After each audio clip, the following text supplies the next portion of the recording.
Hello there gorgeous gamers, and welcome back to Pure Play TV for another video review, and this time we're hacking and slashing our way in Ninja Legends for PSVR, and it's also available on PCVR and Oculus Quest. The version we're reviewing is the PSVR version, which is a new release. The version tested is running on PS4 Pro and a code was provided by the publisher.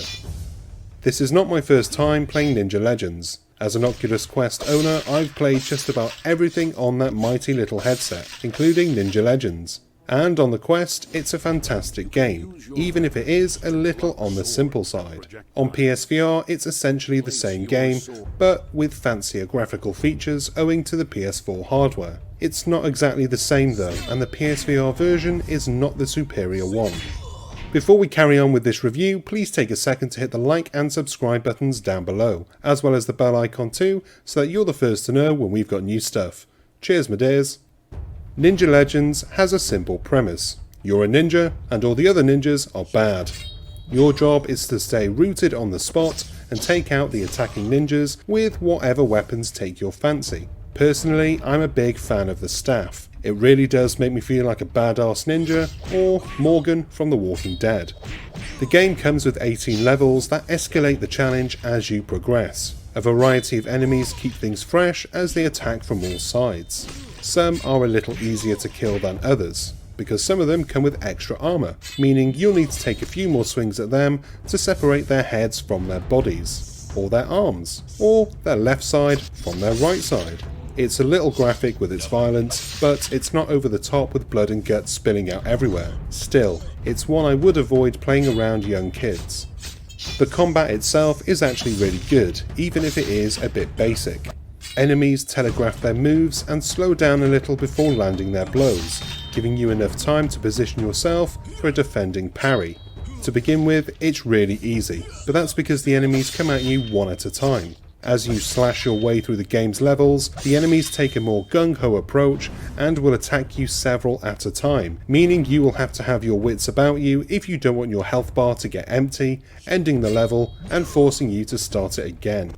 You have more than just your swords, or in my case the staff, to keep you alive. There are weapons that can be unlocked as you progress through the story. You also have a special meter that fills up as you kill the baddies. It's split into 3 stages, with the first giving you 1 shot with your bow and arrow, the second giving you 2, and the third, yes, you guessed it, giving you 3.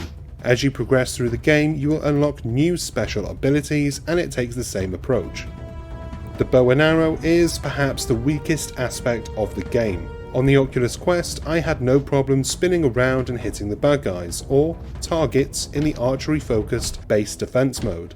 But on PSVR it was, for want of a better expression, a total ball ache. When you're just trying to fire forward, it's manageable, if a little awkward. But when you're trying to hit anything off to the sides or behind you, you may as well give up. The tracking just cannot deal with the PS moves being used in any other way than face on, and that's just a limitation of the PSVR's light-based tracking system. I would have thought that the developer would have gone into the game and maybe altered the gameplay a little bit to either add a turning option on the PS Move buttons, negating the need for you to turn your headset and controllers away from the camera, or perhaps alter the levels a little bit so that you don't need to turn, but that isn't the case. It's a shame because the core gameplay is good fun. It's basically Fruit Ninja with real ninjas, but it's let down by the dodgy tracking when you're not engaged in melee combat.